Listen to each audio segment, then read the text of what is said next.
A fighter, a real strong fighter, should always look dignified and calm, and I believe that any expression of aggression is an expression of weakness. A strong person will not be nervous and will not express aggression towards his opponent. He will be confident in his abilities and his training. Then he will face the fight calm and balanced. I've never considered myself as a legend, just a simple man with heart. If people think they've found my biggest weakness, let them try to take advantage of it. I don't know how much the other fighters make, but I need to tell you that, for myself, money is not the first consideration. Most importantly, you have to stay true to yourself as well as those fans who made you who you are as an athlete. In my opinion, faith helps in many contexts. For every athlete, it is very important to be able to engage in their favorite thing, give all the best in training, performing in competitions, defending the honor of the motherland. I'm very grateful to God for what He gives me.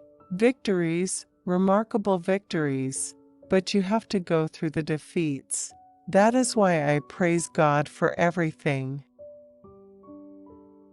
I train and prepare for every contest the same so I can compete to the best of my abilities. One needs to live every day according to God's commandments, and then any kind of difficulty or unpleasantness will be manageable. UFC is a money-making machine. The most important thing for this organization is a brand and its marketing. They have a couple of good fighters, and there are also some very good champions, but they are trying to keep everyone at the same level. The most important thing for them is the promotion, not the fighters. The first thing I saw was that Brett Rogers had his way very quickly in 20 seconds with a UFC champion, Andrei Arlovsky. No one expected me to become a champion. I try to perform honestly during the fight, and I always remember that I'm a representative of Russia. I try not to bring any aggression, just honesty. I try and make it possible for beginners to start training MMA and not be scared of it as a sport. I try to actually give them the skill set that is necessary to feel comfortable, maybe not on a big level, and not just Russia, but worldwide. While I'm an athlete and while I'm fighting actively, I don't intend to pursue a career in politics. What happens after that, we'll see. But I don't have an intention to do both at the same time. I would like to have a rematch against Fabricio Verdum. You know, when a person goes into the ring to win, or at least not to lose. I mean, when a fighter is ready and goes to fight, then it can be seen by his look. Regardless of whether he gets hit or not, he goes forward, and regardless of whether he wins or loses, he wants to go forward, and it is clear from his burning eyes. People are making judgments about Russian people based on me. This is why I never allow myself any aggression towards my opponent. I don't think about fights that didn't happen. Actually, when I fought in Pride, we had the best fighters in the world. Back then, the UFC had a very serious and big crisis. They were going through some tough times trying to get top fighters. All the best fighters were in Pride. The UFC didn't want me to fight there, so what could I do? We were unable to make a deal. They offered unacceptable conditions. If Dana White can offer a contract that's not one-sided, and it's not cumbersome to the point where we look at it and realize that we can't fight for him, then we'll fight in the UFC. I gain strength out of familiar surroundings. Cain Velasquez, he has some technical difficulties, but he has ambition, and he's fearless. He wants to win so badly, and he's in great condition. He's a thinking fighter.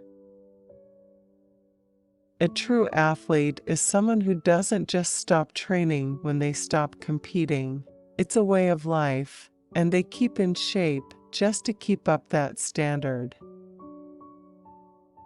It's essential for a fighter to go separately and just focus on training away from everybody else. Dan Henderson has been a fighter for a long time, and he's been a champion in many different organizations. I've always fought as a heavyweight, and I didn't see any reason to fight at a lighter weight. I have fought all over the world, and I am excited to be in EA Sports MMA because this game is going to show the global appeal of mixed martial arts. Training for a fight is never easy, regardless of the opponent. I always like and appreciate the support for the fans. I am very grateful to everyone who supports me. I always remember that I am a representative of my country, and I always think about the culture I'm bringing to people. I have no special strategy. I can just wait to see what my opponent offers. I've already fought my share. God gave me a rich, eventful career, and I thank God for everything, but I'm done fighting. As human beings, our lives should be in retrospect with God. I am the face and ambassador of Sambo. The organization I'm working is trying really hard to make Sambo a sport on the Olympian level. When I was competing, I would run daily 20 kilometers, and in addition to that, I'd put in many hours of fighting and sparring. That's why I was always able to keep the speed in the ring. I would train so hard that sometimes it was not only hard to stand up, but it would also be hard to lay down. It is God who gives us the opportunity to win and to get victories. With my victory, I must always remember that I glorify God. I never believed I was the best fighter in the world. As far as the UFC, if they offer us a fair deal, then we would be open to fighting in the UFC. In terms of Rogers, I can't comment on how other fighters in the UFC would fare with Brett Rogers, because that's just speculation.